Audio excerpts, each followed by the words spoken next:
জন্য নিরাপদ বাংলাদেশ গড়বে সরকার, বললেন প্রধানমন্ত্রী। ৭১-এর পর জুলাই সবচেয়ে বড় রেড লাইন, মন্তব্য ফারুকীর। নতুন দায়িত্ব পেলেন ৫ মন্ত্রী। ফেসবুক লাইভে এসে পদত্যাগ করলেন এনসিপি নেতা। যে কোনো হামলার দাঁত ভাঙা জবাব দেবে ইরান। দর্শক, গ্রামের কাগজের সকালের সংবাদে আপনাকে স্বাগত। সাথে আছি আমি প্রত্যাশা আক্তার নিশা। শুনছিলেন প্রধান শিরোনাম, এছাড়াও রয়েছে রাশিফল। এবার চলুন যাওয়া যাক মূল আয়োজনে। ধর্মবর্ণ নির্বিশেষে সব নাগরিকের জন্য নিরাপদ রাষ্ট্র ও সমাজ গড়ে তুলতে বর্তমান সরকার কাজ করছে বলে জানিয়েছেন প্রধানমন্ত্রী তারেক রহমান। তিনি বলেন, শুধু মানুষের নিরাপত্তাই নয়, প্রাণীর প্রতিও সহিংসতা রোধে সরকার প্রতিশ্রুতিবদ্ধ। বৃহস্পতিবার সকালে সচিবালয়ের মন্ত্রী পরিষদ সভাকক্ষে নজরুল বর্ষ 2026-27 বছরব্যাপী কর্মসূচির উদ্বোধনী অনুষ্ঠানে প্রধানমন্ত্রী এসব কথা বলেন।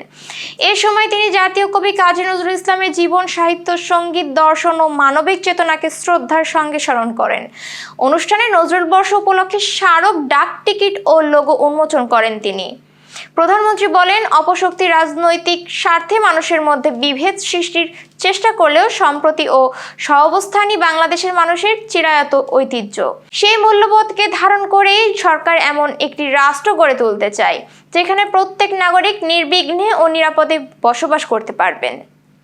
জুলাই নিয়ে নিজের দৃঢ় অবস্থান পুনর্ব্যক্ত করে সাবেক অন্তর্বর্তীকালীন সরকারের উপদেষ্টা ও চলচ্চিত্র নির্মাতা মোস্তফা সরোয়ার ফারুকী একটি ফেসবুক পোস্ট দিয়েছেন।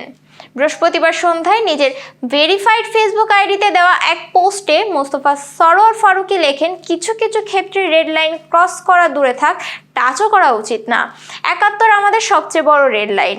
এরপরে এই জমিনের মানুষের ইতিহাসে সবচেয়ে বড় গণঅভ্যুত্থান জুলাই, আমাদের আরেকটা রেড লাইন। তিনি লেখেন, জুলাই যে কেবল সরকার বদল ছিল না, ছিল বাংলাদেশের স্বাধীনতা সার্বভৌমত্বের প্রশ্নের সবচেয়ে বড় রায়। এটা যদি মেইনস্ট্রিম রাজনীতিবিদ না বোঝেন তাহলে তো মুশকিল। সরকার সাইবার সুরক্ষা আইন 2026-এর খসড়া পর্যালোচনা ও চূড়ান্তকরণের জন্য 5 সদস্যের একটি মন্ত্রিসভা কমিটি গঠন করেছে।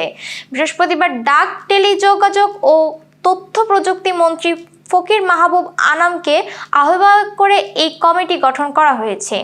কমিটির অন্য সদস্যরা হলেন স্বরাষ্ট্রমন্ত্রী সালাউদ্দিন আহমদ, পররাষ্ট্রমন্ত্রী ডক্টর খলিলুর রহমান, তথ্য ও সম্প্রচার মন্ত্রী জহিরুদ্দিন স্বপন এবং আইন, বিচার ও সংসদ বিষয়ক মন্ত্রী Mohammad Asaduzzaman.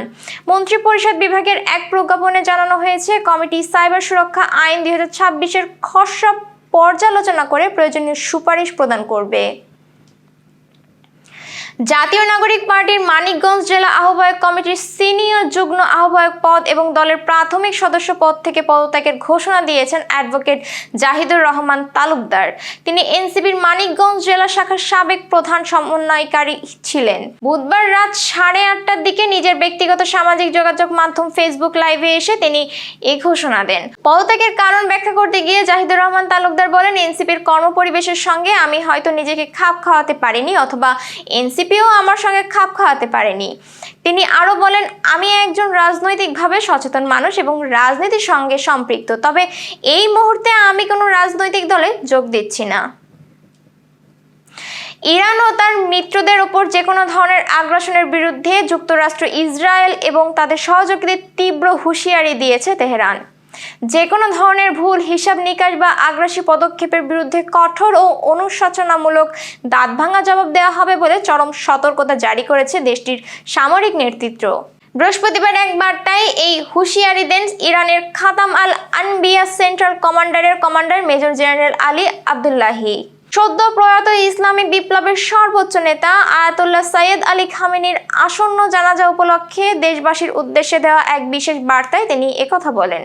Major general Abdullahi তার বার্তায় বলেন, শহীদ সর্বোচ্চ নেতা ইরানের ক্ষেপণাস্ত্র ও ড্রোন প্রযুক্তির অভূতপূর্ব উন্নয়ন, কৌশলগত বৈজ্ঞানিক অগ্রগতি এবং জাতীয় নিরাপত্তাকে সুসংহত করার মাধ্যমে দেশের প্রতিরোধ ক্ষমতাকে অন্যান্য উচ্চতায় নিয়ে গিয়েছিল। দর্শক, এবার চলুন জেনে নিই কেমন যাবে আপনার আজকের দিন, অর্থাৎ 3 জুলাইয়ের সম্ভাব্য রাশিফল। মেষ রাশির কর্মজীবনে ব্যস্ততা বাড়বে, দায়িত্ববোধ বৃদ্ধি পাবে, সঙ্গীর প্রতি যত্নশীল আচরণ সম্পর্ক মজবুত করবে। অতিরিক্ত ব্যয় নিয়ন্ত্রণে রাখুন, সিদ্ধান্ত নিন যুক্তি দিয়ে, আবেগ দিয়ে নয়। বৃষ রাশির সাফল্যের জন্য অপেক্ষা শেষ হতে পারে, কর্মক্ষেত্রে নতুন সুযোগ আসবে, পুরনো সম্পর্ক ফিরে আসতে পারে, হালকা সর্দি কাশি হতে পারে। মিথুন রাশির নতুন পরিকল্পনা বাস্তবায়নে উপযুক্ত সময়, সম্পর্ক নিয়ে কিছু ভুল বোঝাবুঝি তৈরি হতে পারে, মানসিক চাপ কমাতে বিশ্রাম নিন, গুরুত্বপূর্ণ কাজে অতিরিক্ত বিশ্বাস দেখাবেন না।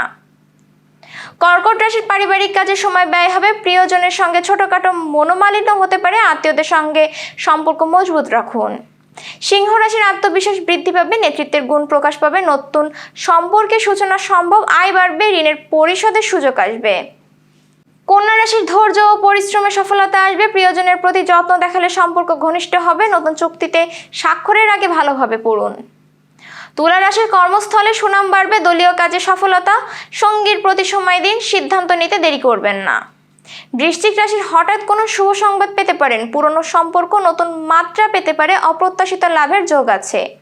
ধনু রাশির ভ্রমণের পরিকল্পনা সফল হতে পারে, সম্পর্কের প্রতি আরও মনোযোগ দিন, নতুন উৎস থেকে অর্থাগম সম্ভব, অযথা তর্কে জড়াবেন না।